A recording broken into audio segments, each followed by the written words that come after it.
नमस्कार बंधुरा रोजकार मतो आजও একটা রেসিপি নিয়ে চলে এসেছি। আজ আমি আপনাদের দেখাবো একদম ঘরোয়া উপকরণ দিয়ে ভীষণই মজার চিকেন কারি।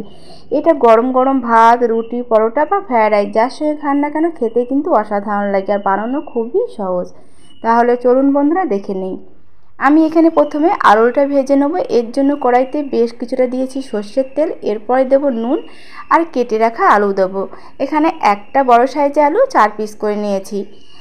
এরপরে আলুগুলোকে বাদামি করে ভেজে নিতে হবে, মিডিয়াম আঁচে রেখে ভেজে নেব। আর এগুলো বাদামি করে ভেজে নিয়েছি, তুলে নিয়েছি। এরপরে ওই তেলে দিয়ে দেবো সামান্য পরিমাণে চিনি আর দেবো এখানে গোটা গরম মশলা। এখানে আছে এলাচ, লবঙ্গ আর দারচিনি। তারপরে দেবো এখানে বড় সাইজে দুটো পেঁয়াজ কুচোনো। পেঁয়াজগুলোকে প্রথমে হালকা বাদামি করে ভেজে নেব, তারপরে 2 মিনিট মতো। এখানে হালকা বাদামি করে ভাজা হয়ে গেলে তারপরে দেবো 1 চামচ গ্রেট করা আদা আর 1 চামচ গ্রেট করা রসুন দিয়ে এগুলোকে ভালোভাবে কষে নিতে হবে, মানে পেঁয়াজ রসুনের থেকে যে কাঁচা কাঁচা গন্ধটা যেন না থাকে। তারপরে একটা টমেটো দেবো আর এর সঙ্গে দেবো কিছু গুঁড়ো মশলা। কালারের জন্য দেবো হলুদ গুঁড়ো, লঙ্কার গুঁড়ো, জিরে আর ধনিয়া পাউডার। এই জিরে আর ধনিয়া পাউডারটা আমাদের বাড়িতে বানানো, এর জন্য একসঙ্গে পাউডারটা দিয়েছি 1 টেবিল চামচ।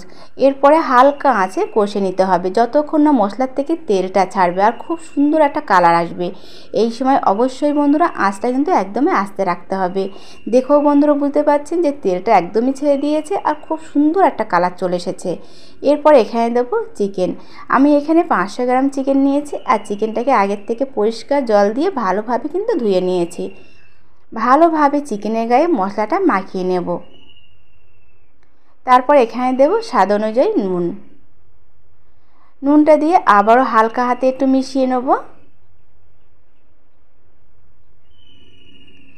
এটা মেশানো হয়ে গেলে একদম 3 থেকে 4 মিনিটের জন্য একদম কম আঁচে রেখে ঢাকনা দিয়ে রাখতে হবে।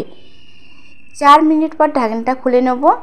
আর মাঝে কিন্তু আমি একবার ঢাকনাটা খুলে ভালোভাবে নাড়িয়ে চাড়িয়ে নিয়েছিলাম যাতে নিচে না ধরে যায়।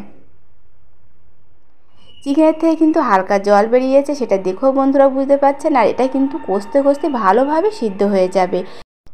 এইভাবে চিকেন রান্না করলে এর স্বাদ কিন্তু বহুগুণ বেশি আসে বন্ধুরা। আর এর কালারটা দেখেও বন্ধুরা বুঝতে পারছেন। মিডিয়াম আঁচে রেখে ভালোভাবে কষে নিতে হবে যতক্ষণ না চিকেনের থেকে তেলটা ছাড়বে। চিকেনের থেকে সম্পূর্ণ তেলটা ছেড়ে দিয়েছে। এরপরে দিয়ে দেবো ভেজে রাখা আলু। আলুগুলো যেহেতু আগের থেকেই ভাজা ছিল, এর জন্য এখন খুব বেশি কষার দরকার নেই, 2 মিনিট মতো কষে নিলেই কিন্তু হয়ে যাবে। তারপর এখানে দেব জল। এখানে ঝোলটা যে যেমন রাখবেন ঠিক জলের পরিমাণটা ঠিক তেমনই কিন্তু দিতে হবে। আমি এখানে একটু ঝোল রাখতে চাইছি, এর জন্য জলের পরিমাণটা একটু বেশি দিচ্ছি। একদম ঘরোয়া কিছু মশলা দিয়ে একবার হলো বন্ধুরা এইভাবে বানিয়ে দেখুন, এর স্বাদ কিন্তু মুখে লেগে থাকবে। আর যেসব বন্ধুরা এখনও আমার চ্যানেলটাকে সাবস্ক্রাইব করেনি, প্লিজ প্লিজ প্লিজ বন্ধুরা আমার চ্যানেলটাকে সাবস্ক্রাইব করার জন্য অনুরোধ রইল, যাতে আরও নিত্য নতুন রেসিপি সবার আগে আপনাদের কাছে পৌঁছতে পারে। আর ভালো লাগলে একটা লাইক দিয়ে পাশে থাকবেন। ঝোলটা কিন্তু অনেকটাই কমে গেছে। এরপর এখানে দেবো সামান্য পরিমাণে গরম মশলা গুঁড়ো আর ধনেপাতা কুচোনো দিয়ে একদম 2 মিনিটের জন্য দমে রাখবো। তবে এই সময় কিন্তু আঁচটা একদম আস্তে রাখতে হবে। আপনারা একবার হলো এইভাবে বানিয়ে দেখুন আর কেমন হয়েছে আমাকে কিন্তু কমেন্ট করে জানাতে একদম ভুলবেন না। গরম গরম ভাত, রুটি, পরোটা বা ফ্রাইড রাইস যার সঙ্গে খান না কেন এটা কিন্তু খেতে ভীষণই ভালো লাগবে। তাহলে বন্ধুরা সবাইকে আজকের মতো নমস্কার। সবাই ভালো থাকবেন, সুস্থ থাকবেন।